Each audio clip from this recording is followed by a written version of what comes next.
الحمد لله الذي قال في القرآن الكريم يا أيها الذين آمنوا كتب عليكم الصيام كما كتب على الذين من قبلكم لعلكم تتقون والصلاة والسلام على رسول الله صلى الله عليه وسلم وعلى آله وأصحابه وسلم.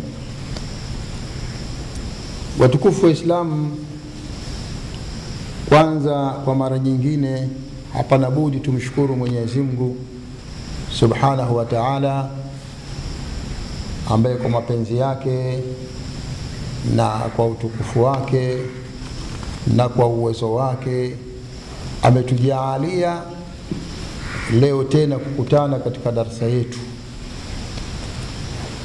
Katika darasa yetu ya jana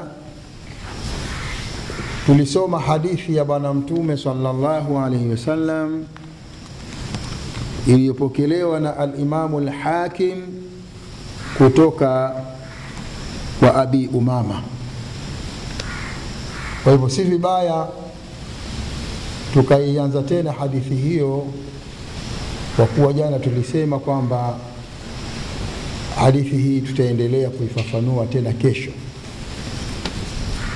Hadithi ile tuliisoma kwa sababu tumo ndani ya mwezi mtukufu wa Ramadhani, na hadithi ile ilikuwa imeyazungumzia mambo matatu au manne kama tutakavyoyaona leo hapa. Hadithi ile Bwana Mtume sallallahu alaihi wasallam anasema ittaqullaha, kwamba mcheni Mwenyezi Mungu Subhanahu wa Ta'ala, kwa maana tekelezeni maamrisho aliyokuamrisheni Mwenyezi Mungu Subhanahu wa Ta'ala, najiepusheni na yale aliyoyakataza Mwenyezi Mungu Subhanahu wa Ta'ala. Huo ndio ucha Mungu. Ucha Mungu upo katika kutekeleza maamrisho, lakini vile vile ucha Mungu upo katika kujiepusha na yale aliyoyakataza Mwenyezi Mungu Subhanahu wa Ta'ala. Haiwezekani kwa unatekeleza maamrisho, unaswali sana, unatoa zaka sana, unahiji, unafanya nini, lakini katika maovu ukawa hufanyi chochote, kwamba maovu yote unayafanya. Huitu kuwa ni mcha Mungu katika hali hiyo.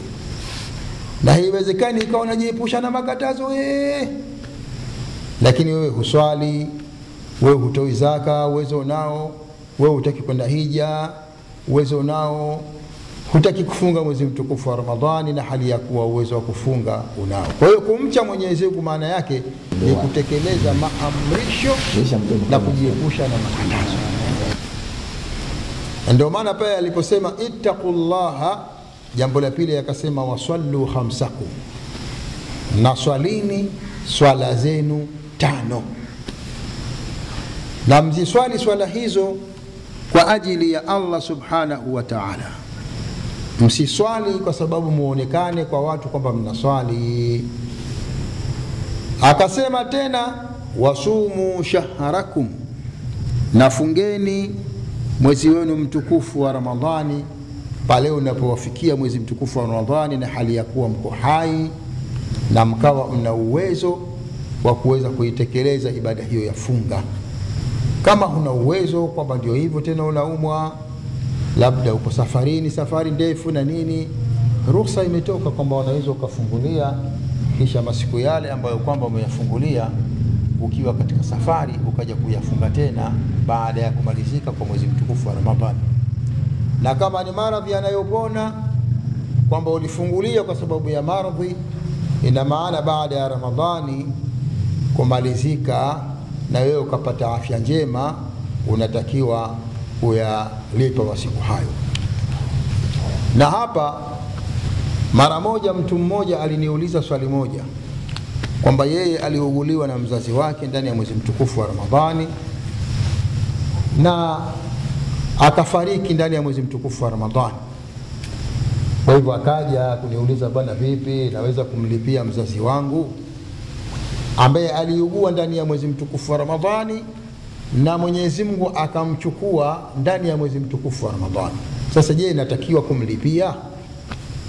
Nikamwambia hapana, mtu wa aina hiyo halipiwi kwa sababu aliugua ndani ya mwezi mtukufu wa Ramadhani na akafa ndani ya mwezi mtukufu wa Ramadhani. Kwa hiyo haya masiku mengine yaliyobakia katika mwezi mtukufu wa Ramadhani hayakuwa ni katika masiku yake ya kuishi. Ina maana mtu wa aina hii huwezi kumlipia. Anayelipiwa funga ya mwezi mtukufu wa Ramadhani ni mtu ambaye kwamba aliugua ndani ya mwezi mtukufu wa Ramadhani, akafungulia baadhi ya masiku kwa sababu ya kuugua kwake, lakini baada ya kumalizika kwa mwezi mtukufu wa Ramadhani mtu huyu akaja akapona, akapata fursa labda miezi 6 au mwaka, miezi 6, miezi 7, akapata fursa ya kupona kabisa na akawa na uwezo wa kufunga, lakini ikawa fursa hii hakuitumia. Kule kupona kwake hakutumia kwamba kulipa zile siku. Baadaye akaja akapatwa na maradhi mengine, ikawa ndio sababu ya kuondoka katika ulimwengu. Huyu sasa ndio anatakiwa alipiwe kwa sababu alipata fursa. Tumeelewana jamani? Alipata fursa kwamba kauma ndani mwezi mtukufu wa Ramadhani, lakini baada ya Ramadhani akawa amepona miezi 5, miezi 6 mzima maafya kabisa, akawa ni mchezaji wa mpira, acheza mpira, mambo mengine yote anafanya, lakini akawa hakuitumia fursa hiyo ya kulipa. Akaja akapatwa na maradhi mengine ambayo yakawa ndio sababu ya yeye kuondoka katika maisha ya ulimwengu, akafa. Huyu atakuwa ameondoka na deni. Lazima waliokuwa chini yake katika ndugu zake, ima kaka yake, baba yake, watoto wake, nini, wamlipie saumu huyu kwa sababu ile ni deni. Alipata nafasi ya kulipa lakini akawa hakufanya hivyo.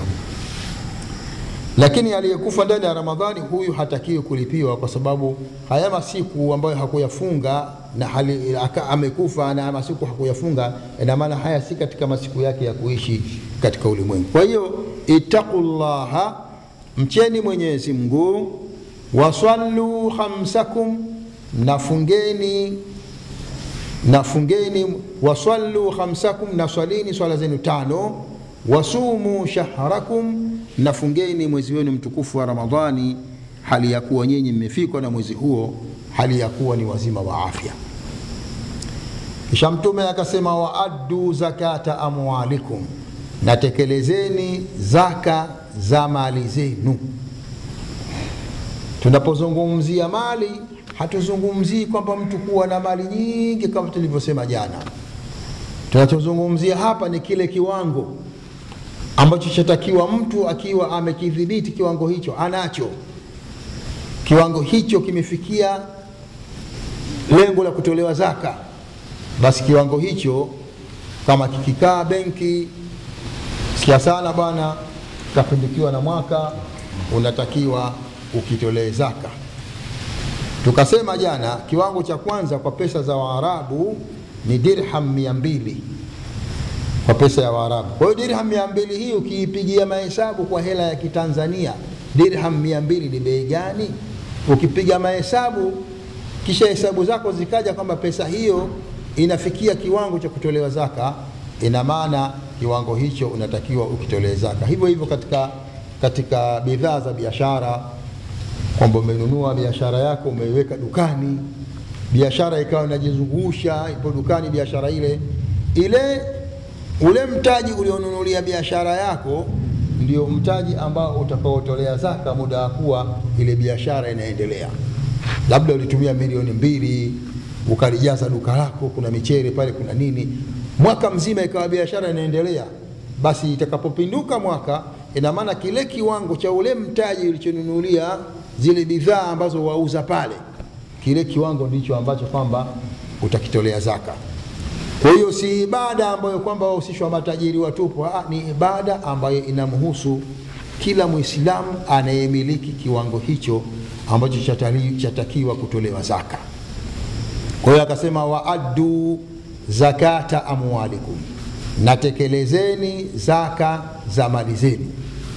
Kisha Mtume akasema tayyibata biha anfusukum, zitatakata kwa hiyo zaka nafsi zenu, zitatakata kutokana na madhambi. Kule kutoa zaka kule unaifanya nafsi yako itakate mbele ya Allah subhanahu wa ta'ala. Kisha mtume mwisho akasema wa ati'u, na watiini dha amrikum, wale watu wenye amri kwenu nyinyi. Wakitoa amri ambayo yakubaliana na maadili na maamrisho ya Mwenyezi Mungu subhanahu wa ta'ala, inatakiwa amri hiyo itiiwe, kwamba alichokiamrisha hakina ndani yake kumuasi Mwenyezi Mungu subhanahu wa ta'ala. Ikiwa alichokiamrisha ndani yake kuna kumuasi Mwenyezi Mungu subhanahu wa ta'ala, amri hiyo haitatiiwa hata kama atakuwa ni mzazi wako.